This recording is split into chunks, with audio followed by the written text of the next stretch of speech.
Uji validitas. Baiklah teman-teman, uji pertama yang akan kita lakukan yaitu uji validitas. Uji validitas dilakukan untuk mengetahui apakah setiap item pernyataan dalam kuesioner mampu mengukur variabel yang diteliti. Langkah pertama yang akan kita lakukan yaitu blok seluruh data, kemudian copy.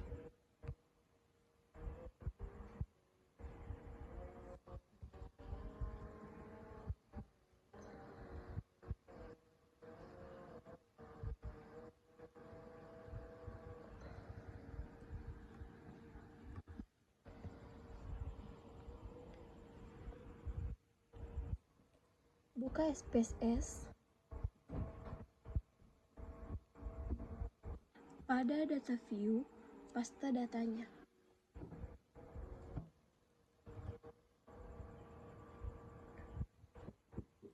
Kemudian klik variabel view. Ganti nama variabel.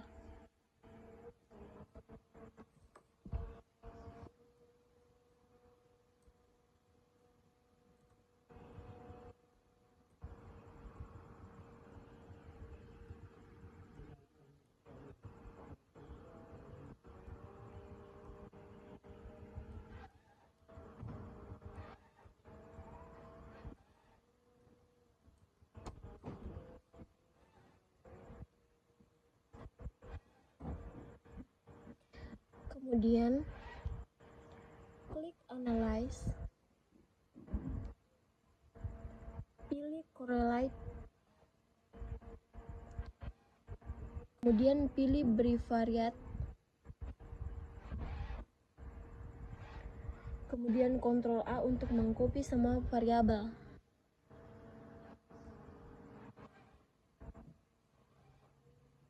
Pindahkan ke kanan. Jangan lupa centang person. Klik OK. Lakukan input data berulang hingga seluruh variabel habis.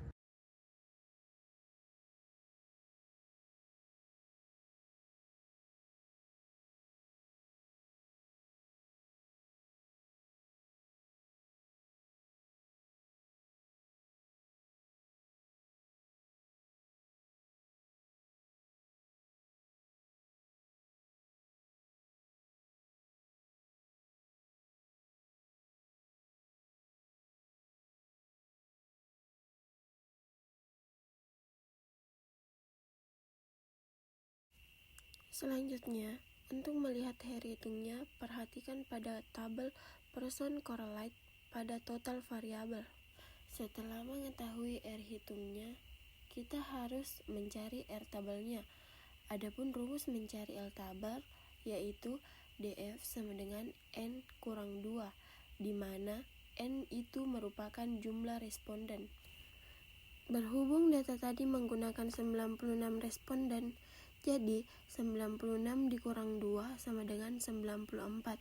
R tabelnya ada pada kolom 0,05 baris 94 dengan nilai 0,2006.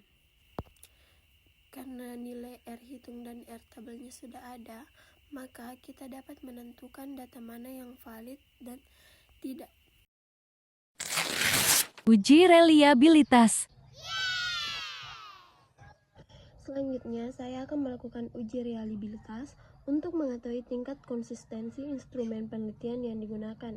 Pada variabel view, dilakukan pengaturan nama variabel dan skala pengukuran.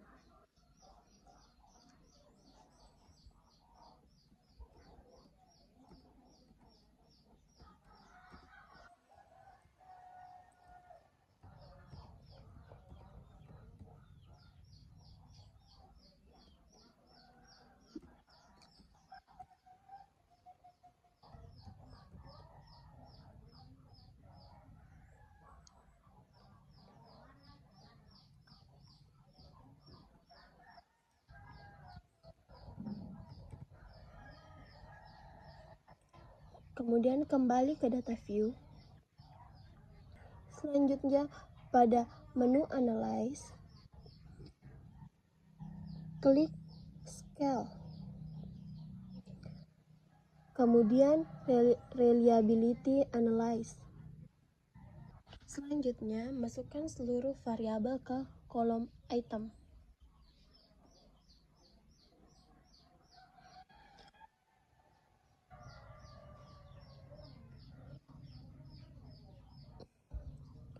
Kemudian pastikan model alpha.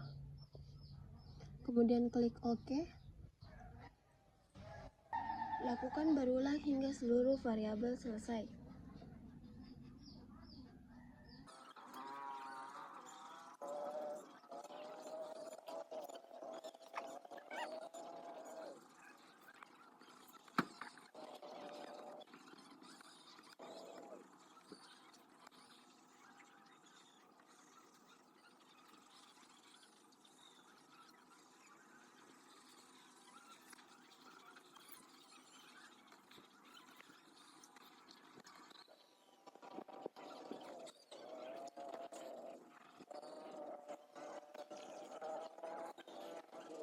Selanjutnya, untuk mengetahui apakah instrumen penelitian ini reliable, kita dapat melihat pada kolom reliability statistik di Cronbach alpha. Jika Cronbach alpha lebih besar dari 0,60, hal ini menunjukkan bahwa seluruh item pernyataan pada variabel X memiliki tingkat konsistensi yang baik, sehingga instrumen penelitian dinyatakan reliable dan layak digunakan dalam penelitian. Jika Cronbach alpha lebih dari 0,60, maka hal ini menunjukkan bahwa seluruh item dinyatakan pada variabel X memiliki tingkat konsistensi yang baik, sehingga instrumen penelitian dinyatakan reliable. Jika tidak, apabila Cronbach alpha kurang dari 0,60, maka instrumen penelitian dinyatakan tidak reliable dan perlu dilakukan perbaikan untuk penghapusan item pernyataan tertentu.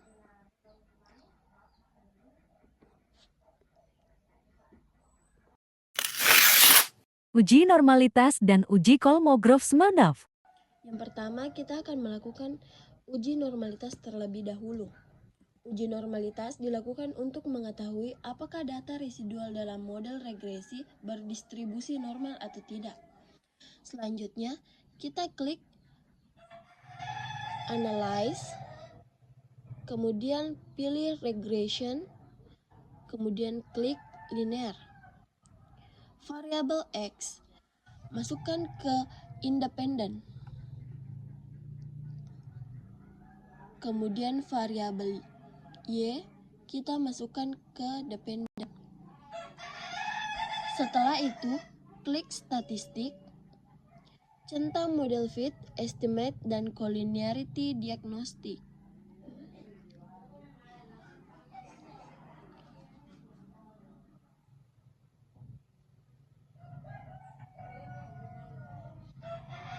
Terus klik Continue, kemudian klik Plot.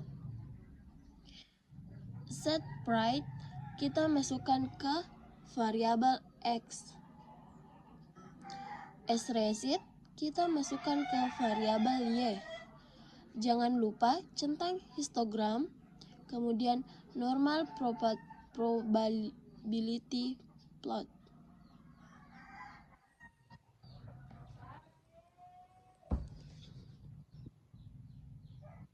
Kemudian klik Continue. Kemudian klik Save. Lihat pada residual. Centang Understandard Descent.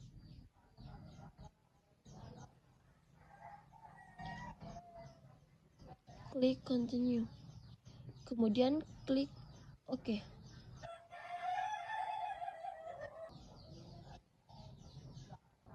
Akan muncul gambar seperti ini pada output.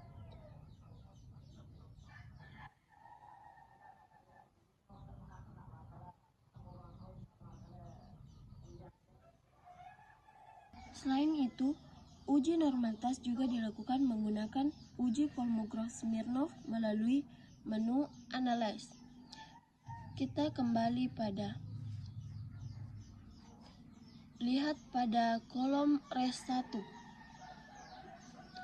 Kemudian kita klik Analyze, pilih Non-Parametric Test, kemudian klik Legacy Dialogs, kemudian pilih One Sample Case, masukkan variabel unstandardized residual ke test variable list, kemudian klik OK.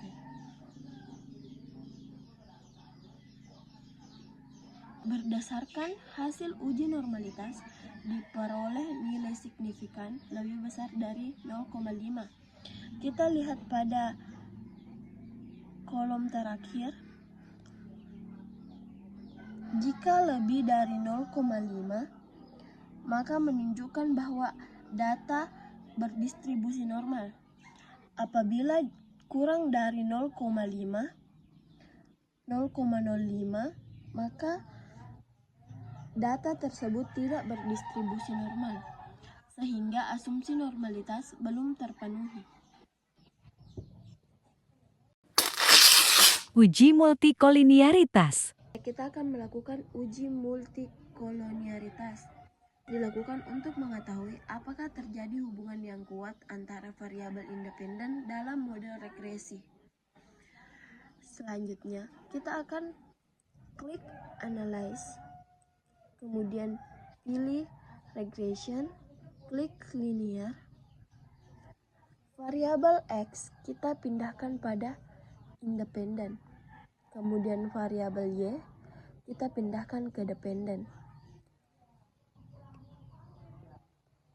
Klik Statistik, centang Collinearity Diagnosis, kemudian klik Continue, pilih OK.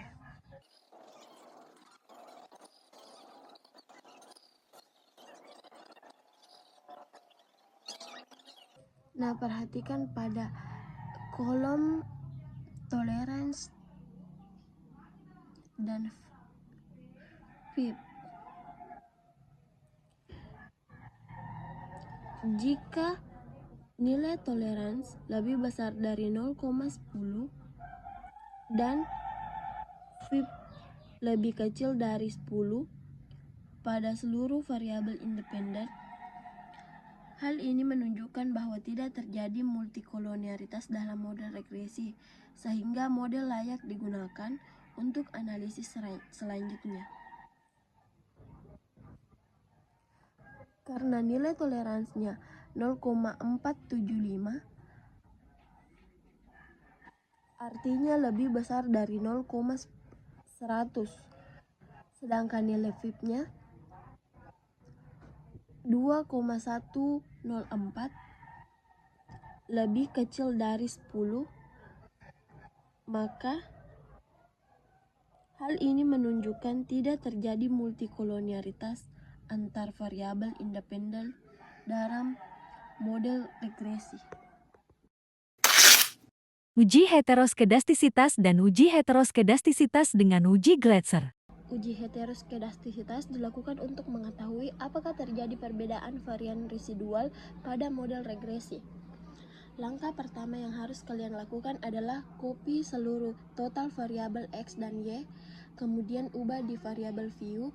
Setelah itu, kalian pilih Analyze, kemudian Regression, kemudian Linear.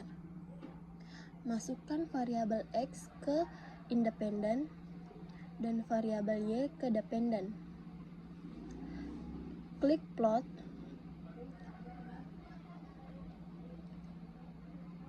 Set Bright kalian masukkan pada X. Srecit kalian masukkan pada Y. Kemudian klik Continue. Klik OK.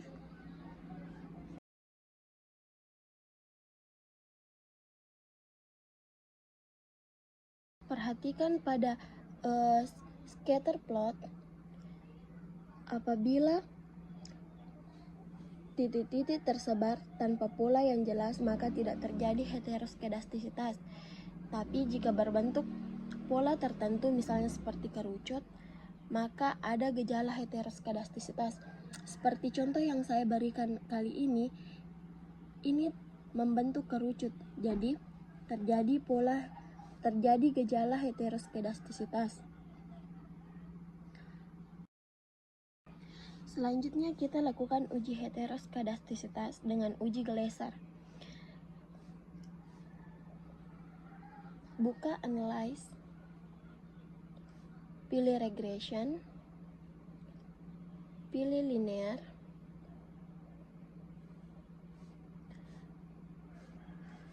masukkan variabel X ke independen dan variabel Y ke dependen.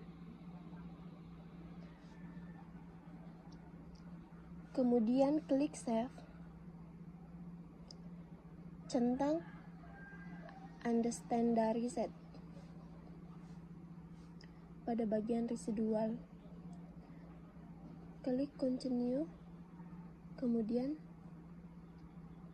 OK.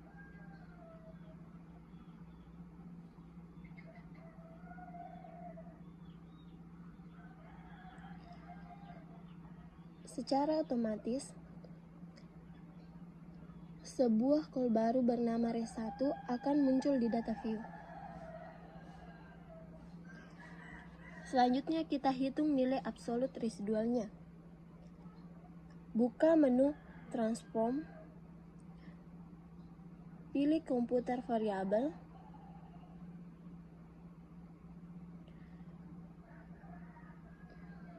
di kolom target variabel ABS,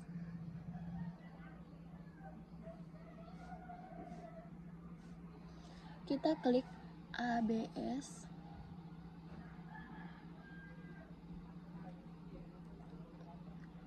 res.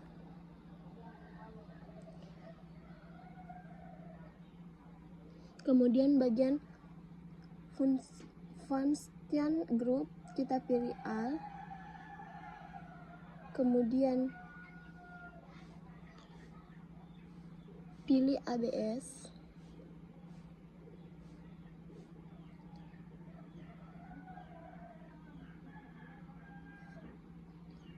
terus akan muncul tanda tanya seperti ini. Masukkan Unstandard Set,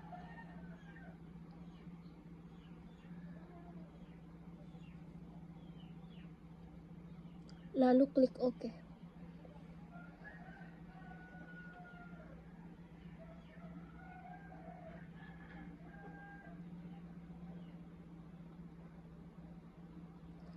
Kembali ke data view,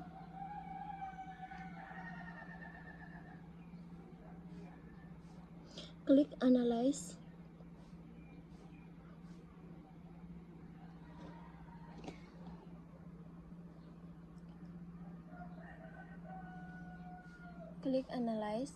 kemudian Regression, kemudian Linear,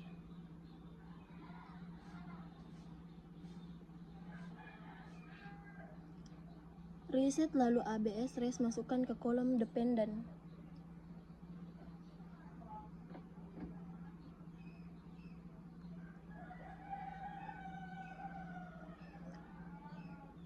Dan variabel independennya tetap. Kemudian save, lalu centang Unstandard Set. Tetap centang Unstandard Set. Kemudian klik OK.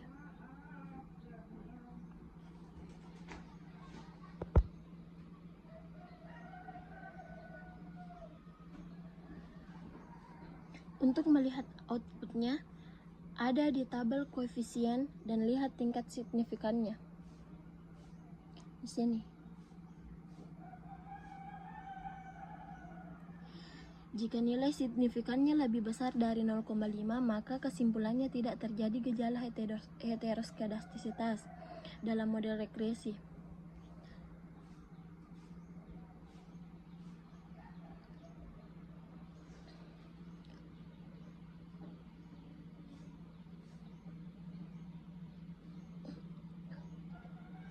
Untuk melihat outputnya ada di tabel koefisien dan lihat pada tingkat signifikannya. Jika nilai signifikannya lebih besar dari 0,05, maka kesimpulannya tidak terjadi gejala heteroskedastisitas dalam mode regresi. Karena ini lebih dari 0,05, maka tidak terjadi gejala heteroskedastisitas dalam mode regresi.